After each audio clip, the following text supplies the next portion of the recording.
Jina la Yesu Kristo. Bwana Yesu asifiwe.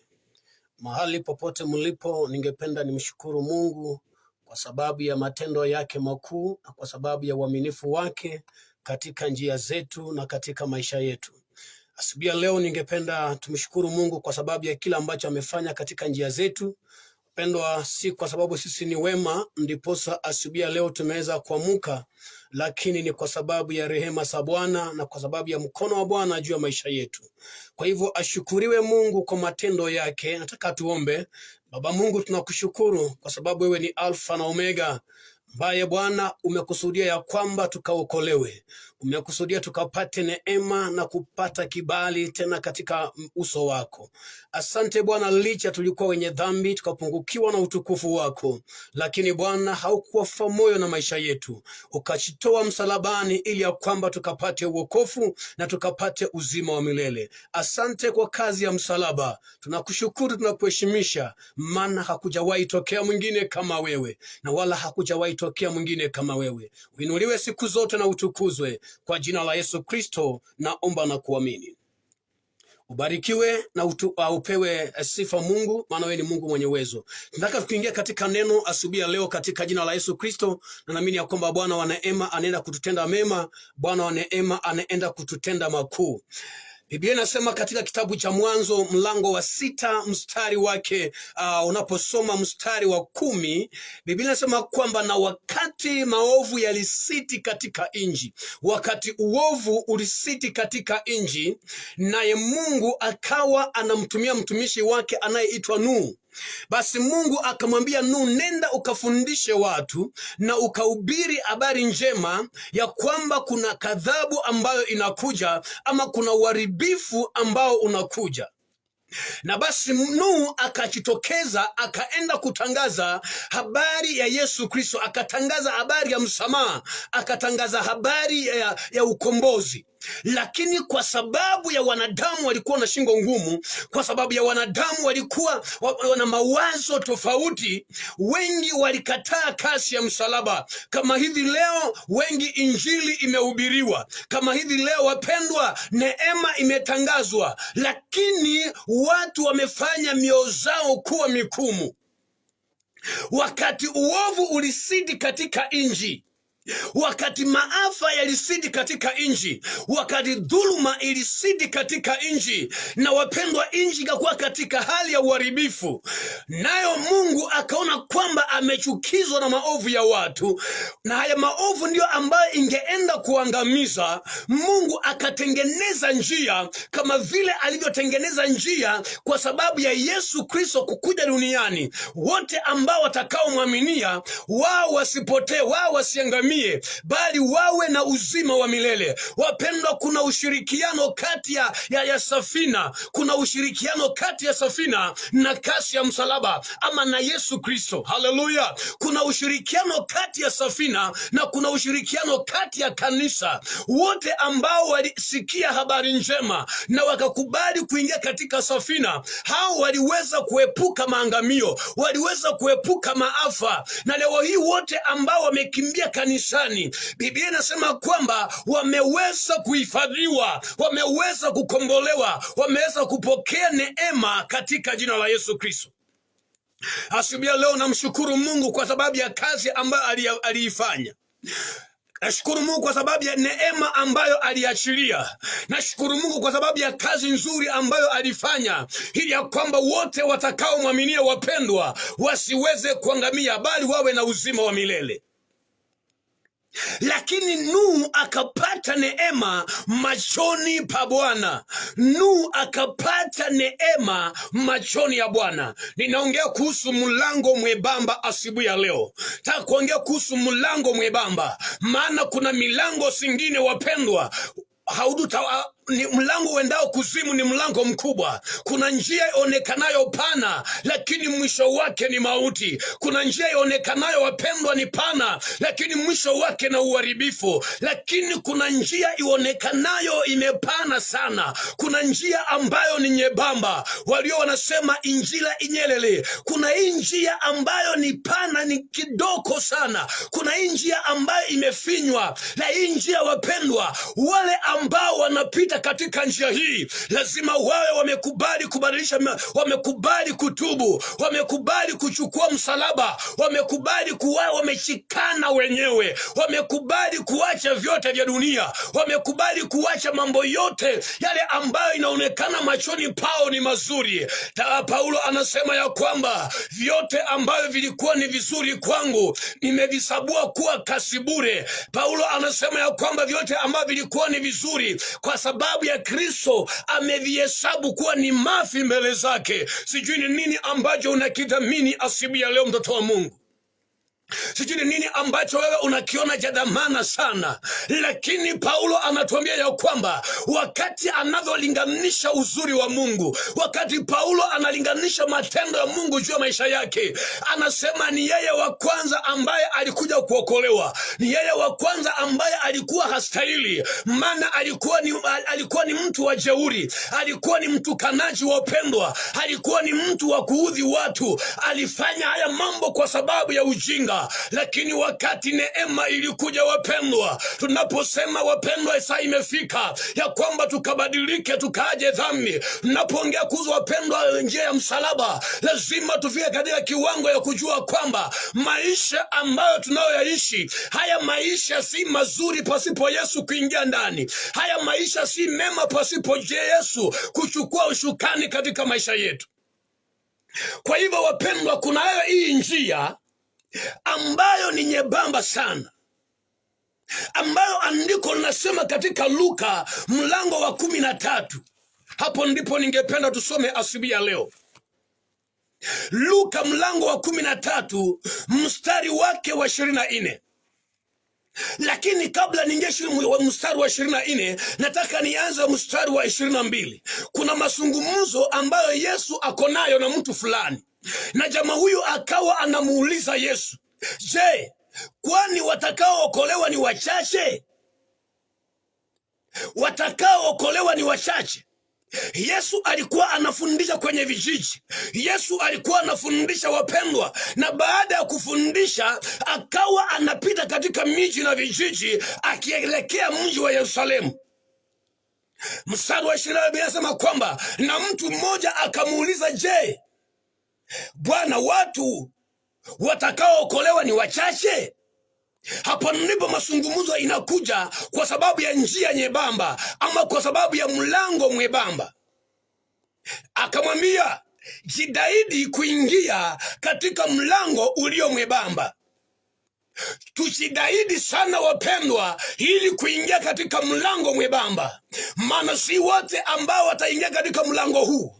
Wale ambao watakaoingia katika mlango mwembamba ni wale ambao Biblia inasema kwamba wamekubali kushikana wenyewe, wamekubali kuchukua msalaba na wakamfuata Yesu Kristo. Wapendwa, hatutaingia katika mlango mwembamba ikiwa tumejaa na mambo ya sinaa. Hatutaingia katika mlango mwembamba ikiwa tumejaa na mambo ya kuudhi. Hatutaingia katika mlango mwembamba tukiwa na kiburi wapendwa. Hatutaingia katika mlango mwembamba tukiwa na hali ya majivuno. Lazima tukubali kuachilia, lazima tukubali kuweka chini yale ambayo ni mapambo ya mwili yetu, yale ambayo wapendwa inanajisi mwili, yale ambayo inafanya mwili unakuwa na unajisi. Wapendwa, si chakula ndicho ambacho kinafanya mtu akawa najisi, la hasha.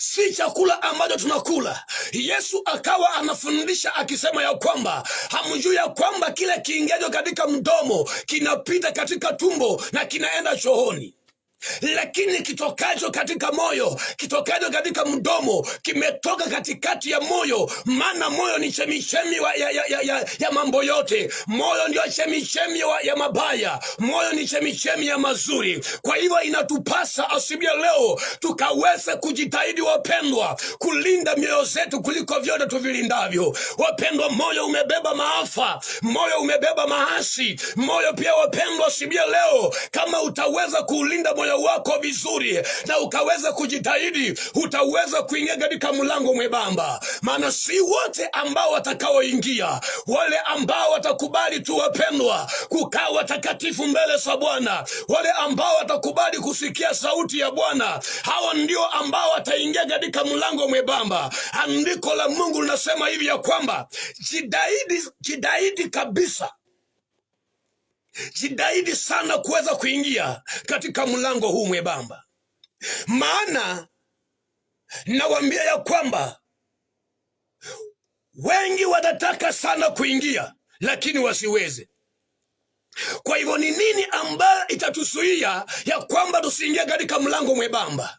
Nataka kunena mambo machache ambayo itakuzuia ili ya kwamba usiingie katika mlango mwembamba. Nataka mlango mwembamba ni Yesu Kristo wapendwa. Maana Biblia inasema kwamba heri masikini wa roho, heri masikini wa roho. Wapendwa, kuna watu ambao ni matajiri wa rohoni, kuna watu pia ni masikini wa rohoni. Wapendwa, utajiri ni mzuri, lakini huu utajiri ambao tunaongelea, siongelea utajiri wa vitu vya dunia, siongelea utajiri wa mali, bali naongelea utajiri wa rohoni. Ya kwanza ni upendo wapendwa, ya pili ni msamaha wapendwa, uvumilivu. Hiyo ndio utajiri wa rohoni ambao Biblia inasema ya kwamba pasipokuwa na hiyo wapendwa, hatutaweza kuingia katika mlango mwembamba.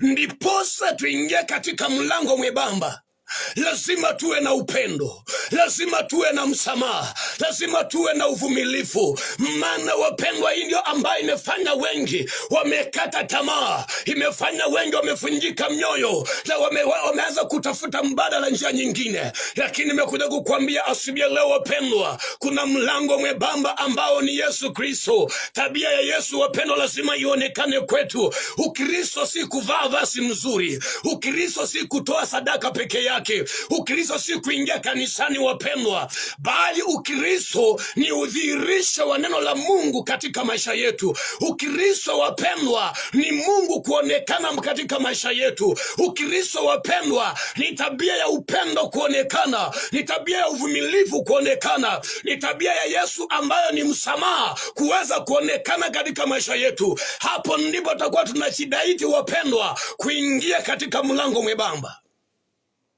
Andiko la Mungu linasema kwamba Yesu akawa anafundisha, akasema itakuwa ni vigumu sana tajiri kuingia katika ufalme wa mbinguni, lakini itakuwa ni rahisi sana ngamia kuingia kwenye tundu la shindano.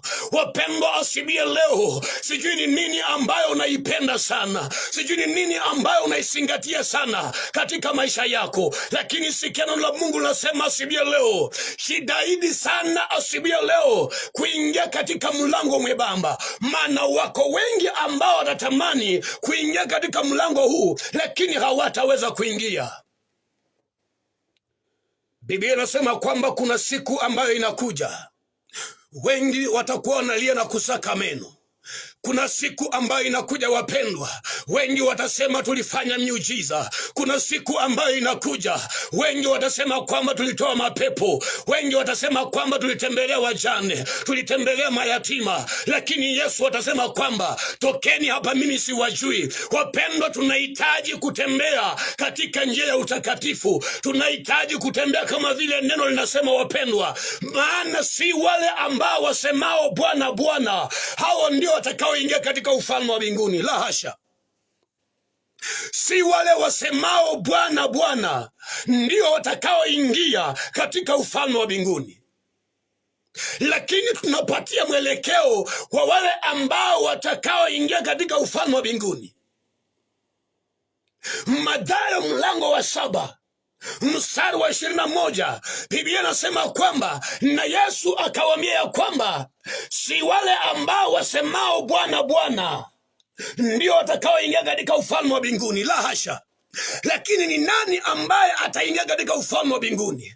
Ni yule ambaye alitendaye neno, wapendwa. Ni yule ambaye amekubali kuzingatia masharti ya Bwana. Ni yule ambaye amekubali kushikana mwenyewe. Ni yule ambaye amekubali kuchukua msalaba. Ni yule ambaye amekubali kusema ya kwamba yote ya dunia si kitu, wapendwa, tunapolinganisha na upendo wa Mungu. Warumi anasema katika mlango wa 8, Biblia inasema katika mstari wa 35 ya kwamba je, ni nini kitakacho kutenga na upendo wa Mungu?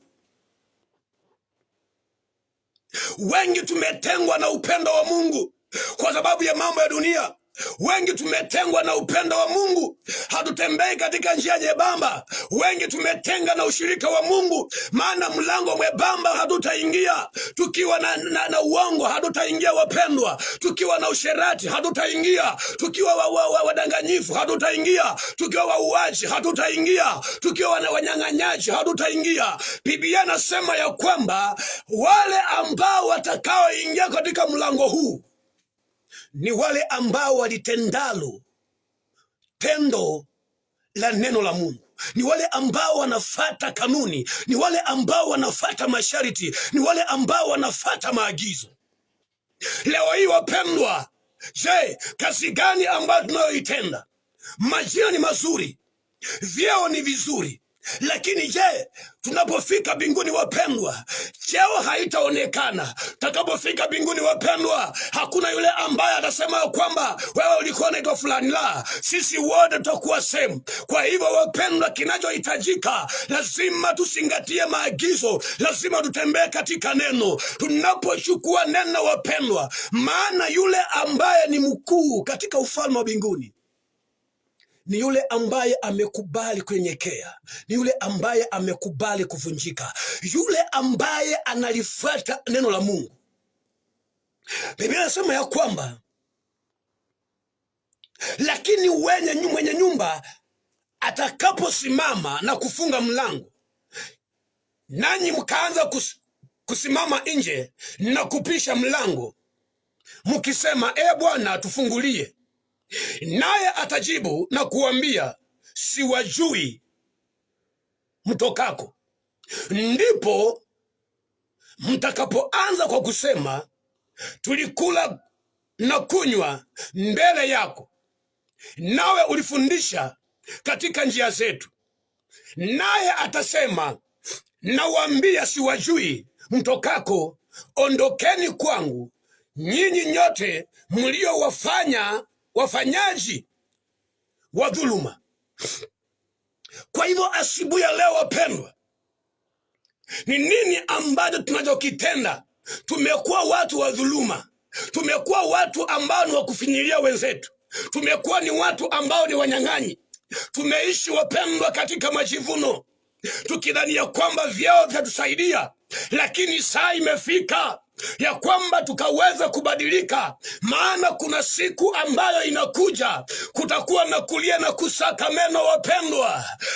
Tutasema tulihubiri Injili, kumbe kuhubiri peke yake haitoshi. Tutasema tulikuwa waombezi, kumbe uombezi peke yake haitoshi. Tutasema, wapendwa, tulikuwa watoaji, kumbe kutoa peke yake haitoshi. Lazima tuanze kulitenda neno. Biblia inasema ya kwamba tusiwe tu wasikizaji wa neno, bali tuwe watendaji wa neno. Tunapokuwa wasikizaji wa neno, ni kama yule mtu ambaye anajiangalia kwenye kioo. Baada ya kujiangalia kwenye kioo, yeye atatoka, ataweza kujisahau.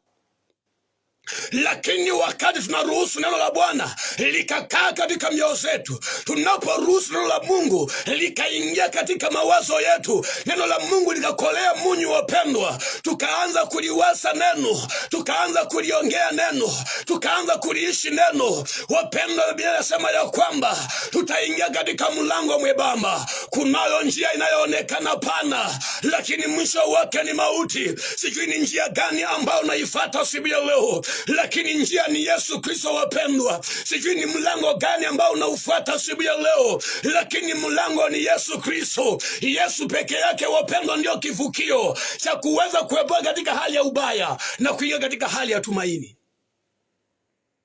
Andiko la Mungu linasema ya kwamba naye Mungu akamwambia Nuhu tengeneza safina.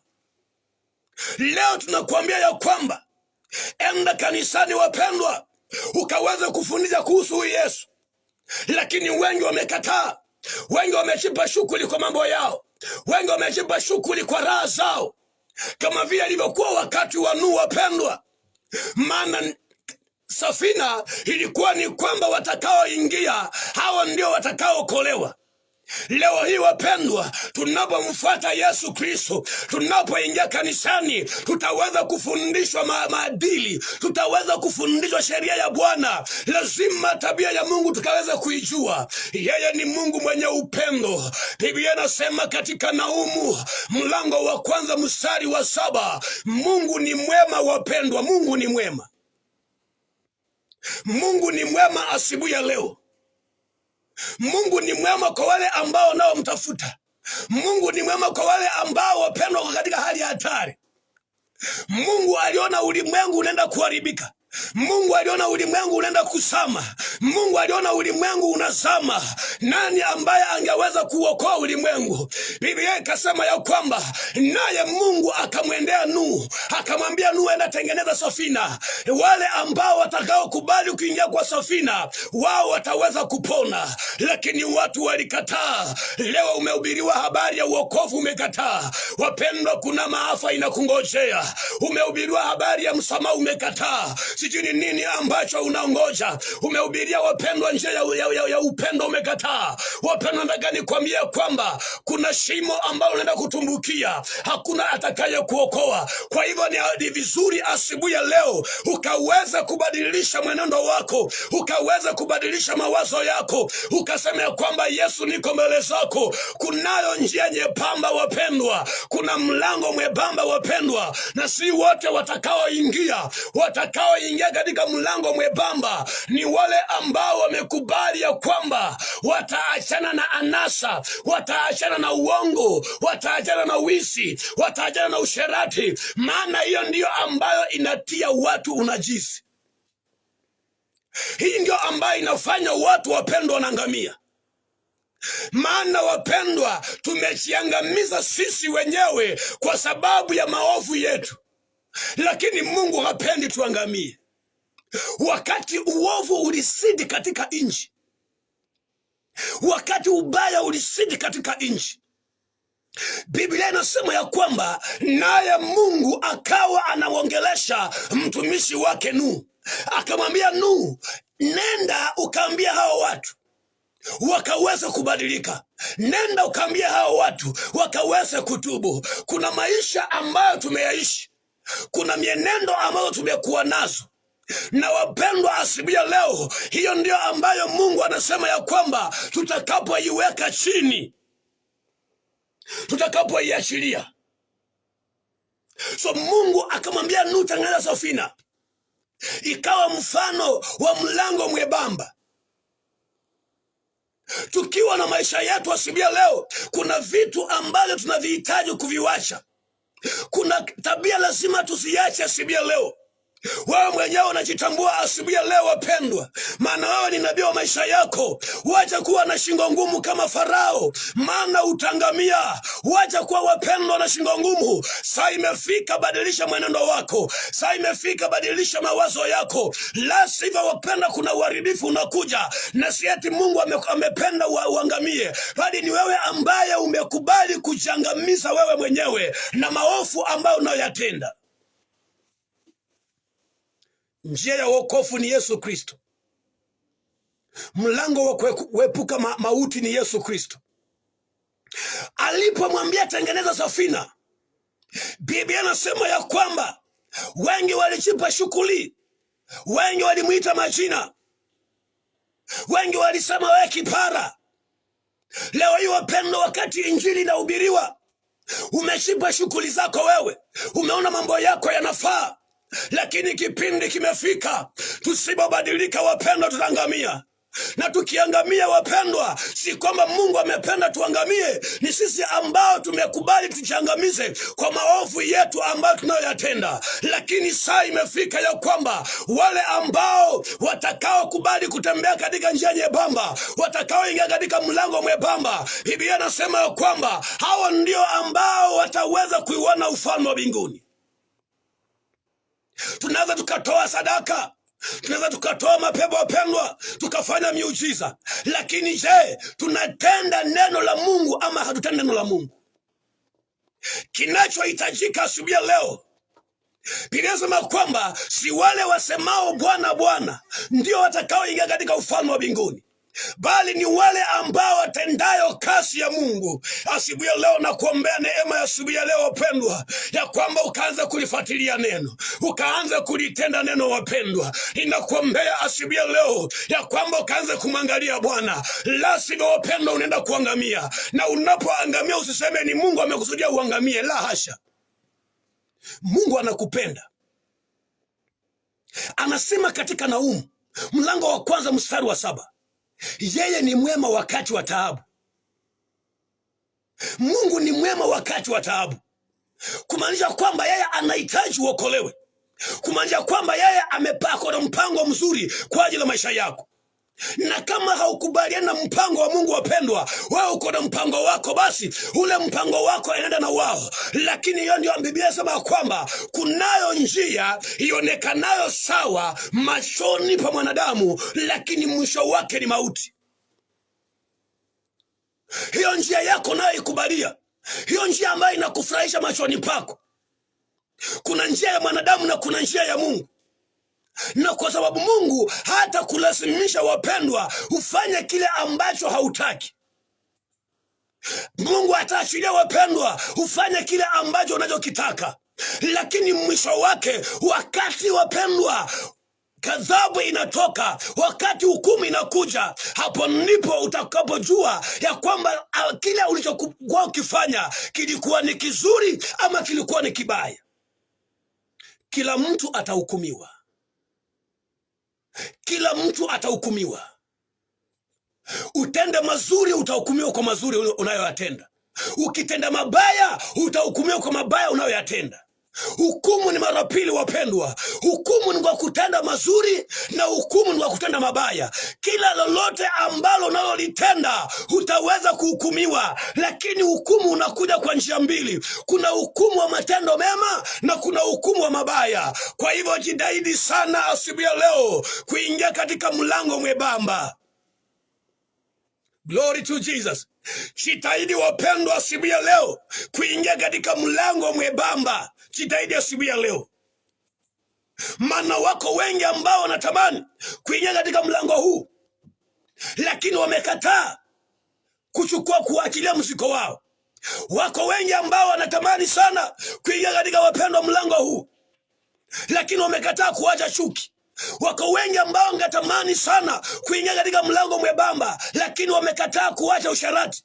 Wako wengi ambao siku ya leo wanatamani kuingia katika huu mlango mwembamba, lakini vitina hawawachi. Wako wengi ambao asubuhi ya leo wangependa waingia katika mlango mwembamba, lakini mauaji hawawachi. Wako wengi ambao wangetamani kuingia katika mlango mwembamba, lakini wizi hawawachi. Lakini saa imefika siku ya leo katika jina la Yesu Kristo, ambapo tunaalikwa wote wapendwa, kama vile Nuhu alivyowaalika watu, akamwambia ya kwamba hatari inakuja, lakini saa imefika. Njoo tukatengeneza safina, njoo tukatengeneza mambo yetu. Wapendwa, moyo wako ni kanisa, moyo wako ndio safina wapendwa. Je, ni nini ambacho unakijenga asubuhi ya leo kwenye mawazo yako? Ni nini ambayo unaijenga asubuhi ya leo katika moyo wako? Maana moyo ndio chanzo cha kila kitu wapendwa. Moyo ni chemichemi ya mazuri na pia moyo ni chemichemi ya mabaya. So kile ambacho unahitajika kukitenda ni nini asubuhi ya leo? Kubali kuacha matendo yako ya kiza. Kubali kuacha anasa asubuhi ya leo. Kubali kuacha majivuno asubuhi ya leo. Paulo anasema ya kwamba nilifanya kwa ujinga, niliwaudhi wengi, ndiyo, Nilifanya kwa jeuri ndio, lakini ilikuwa ni wakati wa ujinga. Lakini saa imefika, tunaambia ya kwamba na kila mtu achidaidi. Kila mtu achidaidi. Nakuombea neema, nakuombea kibali asubuhi ya leo katika jina la Yesu. Neema Mungu ikakuangukie mara nyingine. Hajalishi dhambi ambazo umezifanya, hajalishi makosa ambayo umeyafanya, hajalishi mahali ambapo umezama, lakini kuna neema asubuhi ya leo. Kama vile Nuhu alipata kibali mbele za Bwana, hata wewe asubuhi ya leo unapata kibali machoni pa Bwana. Wapendwa, ya kwamba ukaokolewe. Kibali ni kuokolewa na uharibifu, kibali ni kuokolewa na maafa, kibali ni kuokolewa na maanguko. Wapendwa, kadhabu ambayo inakuja kwa dunia, wapendwa, kama hauko ndani ya Yesu Kristo, wewe hautapata kibali, wewe hautaweza kuokolewa. Njia ya kuokolewa peke yake asubuhi ya leo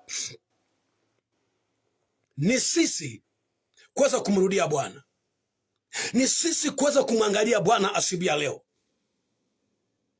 Tunachohitaji kukifanya, wapendwa, asubuhi ya leo, kuna njia ambayo ni pana, kuna njia ambayo ni pana asubuhi ya leo, lakini hii njia, wapendwa, wanaoiendea ni wengi. Lakini kuna njia ambayo ni njia ambayo ni ndogo sana. Hii njia, wapendwa, watakaoiendea, wakati mwingine Kiswahili kinakanganya kidogo. Njia pana kuna uwezekano ni njia kubwa, lakini katika Biblia njia pana ile njia ndogo sana, njia ambayo imefinywa. Ni nani atakayeiendea hii njia? Ni nani atakayepita katika hii njia ndogo? Hii njia, wapendwa, si wote ambao watakaoipita, sio wote, lakini wale ambao watakaopita katika njia hii ni wale ambao wamekubali Bwana atawale mioyo zao, ni wale ambao wamekubali Bwana arekebishe mienendo zao, ni wale ambao wamekubali Bwana awafinyange, awatengeneze upya, ni wale ambao wanasema ya kwamba mimi sistahili, ni wale ambao wanasema kwamba mimi sifai, ninahitaji Bwana unitengeneze tena. Asubuhi ya leo, kubali Mungu akutengeneze tena.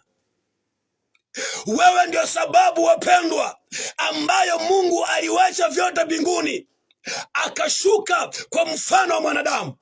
Wewe ndio sababu, wapendwa, wewe ndio sababu ya Yesu Kristo kukuja duniani. Hakukuja kwa kitu kingine, wapendwa, lakini Kristo alikuja kwa ajili yako na kwa ajili yangu. Tulikuwa tunaangamia, kama vile Mungu alimwambia tu Nuhu, chenga safina. Safina ilikuja kwa sababu ya watu, maana maji yangelikuwa ni mengi katika dunia, wapendwa, kungekuwa na mafuriko. So safina ilitengenezwa wakati mafuriko itakuwa ni mengi, wale wote ambao wataingia katika safina watapona. So Yesu alikuja kwa sababu yangu na wewe, kama vile safina ilitengenezwa kwa sababu ya wanadamu ili ya kwamba usiangamie, lakini kwa sababu ya hukumu wa mioyo wao walikataa, hawakuweza kuamini. Asubuhi ya leo inawezekana, wapendwa, unapoamini. Asubuhi ya leo inawezekana wakati unamwaminia Bwana.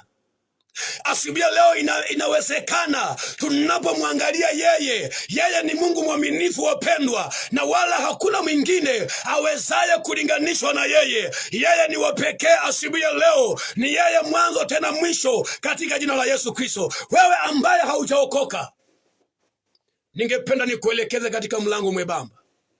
Ningependa nikuelekeze katika njia ya upendo, ambao Biblia inasema kwamba kwa moyo mtu huamini, kwa kinywa mtu akakiri ya kwamba Yesu ni Bwana, naye akaokolewa. Kwa hiyo asubuhi leo ningependa nikuelekeze katika njia ya toba, maana pasipo wapenda kukeuka katika huu mlango mwembamba hautaingia. Ndiposa ungia katika huu mlango mwembamba, lazima umkubali Yesu Kristo, ukatembea katika maagizo yake. Maana yatokayo kwenye moyo ndiyo ambayo imetufanya tuwe wanajisi. Mawazo mabaya, mawazo ya kiburi, mawazo ya anasa, mawazo ya wizi, hiyo ndiyo inafanya kwamba tunanajisika, na hiyo ndio mizigo ambayo tuko nayo. Lazima tuiachilie, wapendwa. Sema, Bwana Yesu, naja mbele zako, mimi ni mwenye dhambi. Unioshe na unitakaze kwa damu yako. Kwa moyo nimeamini ulikuja kwa ajili yangu. Asante kufa msalabani kwa makosa yangu. Nimeokoka na kuamini. Taka tuombe na wewe asubuhi leo, na Mungu akubariki. Wewe ambaye umeokoka, tafuta kanisa ambalo linahubiri Yesu Kristo. Na uambie mchungaji umeokoka. Watakulea katika maadili wapendwa. Watakuonyesha njia ambayo unayostahili. Mlango ambao unaofaa. Maana kuna milango zingine hasifai. Kuna njia nyingine hasifai. Lakini kuna njia moja peke yake ambayo inafaa. Kuna mlango mmoja peke yake ambao ni Yesu Kristo ambao unafaa. Nataka tuamini. Baba, nakushukuru maana wewe ni Bwana. Asante kwa mwanao, na muombea neema. Mahala popote alipo Bwana, ukamuokoe kwa mkono wako mwenye nguvu. Ya kale yamepita, tazama amekuwa kiumbe kipya. Jina lake liondoke katika kitabu cha mauti, wewe katika kitabu cha uzima. Asante kwa kumuokoa Bwana.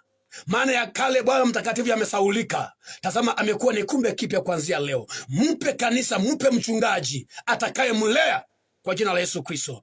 Pokea sifa na utukufu maana wewe ni Bwana. Kwa Yesu nimeomba na kuamini.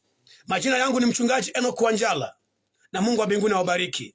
Nambari ya simu ni 0721352172 0721352172. May the Lord bless you. May the Lord give